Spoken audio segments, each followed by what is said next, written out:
ჩინური ტექნოლოგიური კომპანიების ავტომობილო ინდუსტრიის ათვისებას განაგრძობენ. ტენდენციას, რომელიც საშუალო და მცირე ზომის საყოფაცხოვრებო ტექნიკის და სმარტფონების მწარმოებელმა Xiaomi-მ დაიწყო, ამიერიდან Huawei შეუერთდა, რომელმაც კონკურენტებად არც მეტი არც ნაკლები Rolls-Royce Spectre, Mercedes Maybach EQS და BMW i7 შეარჩია. თავად ეს მიდგომა ჭკვიანურია, რადგან სამყაროში, სადაც კომპანიები და მომხმარებლები ელექტრომობილებს სულ უფრო ხშირად უარობენ, Rolls-Royce-მა, Maybach-მა, Bentley-მ და მსგავსმა ბრენდებმა მოწინავე პოზიციების შენარჩუნება მაინც მოახერხეს. ვიზუალურად Huawei Maestro S800 მისი პირდაპირი კონკურენტების ნაზავია. პროფილით ჩინური ავტომობილი Rolls-Royce Spectre-ის და Ghost-ის ნაზავს მოგვაგონებს, რომელსაც ის არც ზომებით ჩამორჩება. Maestro S800 სიგრძე 5.5 მეტრია, სიგანეში კი ავტომობილი 2 მეტრია. ორფერში გადაწყვეტილი корпуსით და თვლების დიზაინით Maestro S800 გერმანული Maybach-ი წასლია, ხოლო ინტერიერში ისევე როგორც მაშუკებთან Rolls-Royce-ისთვის დამახასიათებელ ღამის ცას ხვდებით. მოლდინის მიუხედავად ჩინური ავტომობილის ცხვირი და მაშუკები ასევე Rolls-Royce-ის ელექტრომობილს მოგვაგონებს, მაგრამ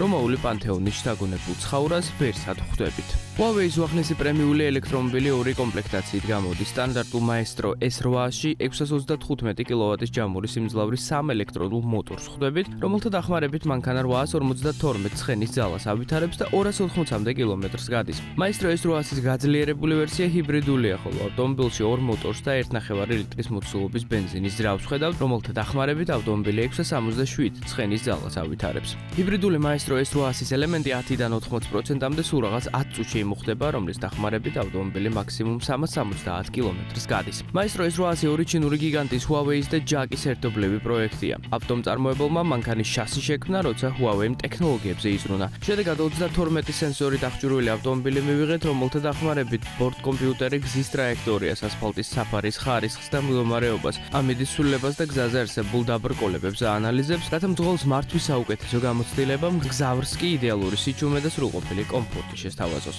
როგორც Huawei-ში ამბობენ, დაგიდების სისტემა ტექნოლოგიურად იმდენად დახვეწილია, რომ ის უკავოდ უკონკურენტოა. Huawei Maestro S800 ჩინეთის ბაზრისთვის შეიქმნა, სადაც ულტრაპრემიული პროდუქტები, მათ შორის ძვირადღირებული ავტომობილები განსაკუთრებით უყვართ. თუ კი ადრე ჩინური ავტომობილები სანდოობით, ხარისხით და ტექნოლოგიურობით არ გამოირჩეოდნენ და ჩინელები იმპორტულ ავტომობილებს, მათ შორის Rolls-Royce-ის, BMW-ის და Mercedes-Benz-ის ბრენდის ავტომობილებს ხილულობდნენ, დღეს ამას ნამდვილად ვეღარ ვიტყვით და უახლესი Huawei Maestro S800 ამ ტენდენციის ნათელი მაგალითია. ჩინეთის ბაზარზე მანქანა მაისიდან გამოჩნდება და მისი ფასი სავარაუდოდ $140,000-დან დაიწყება.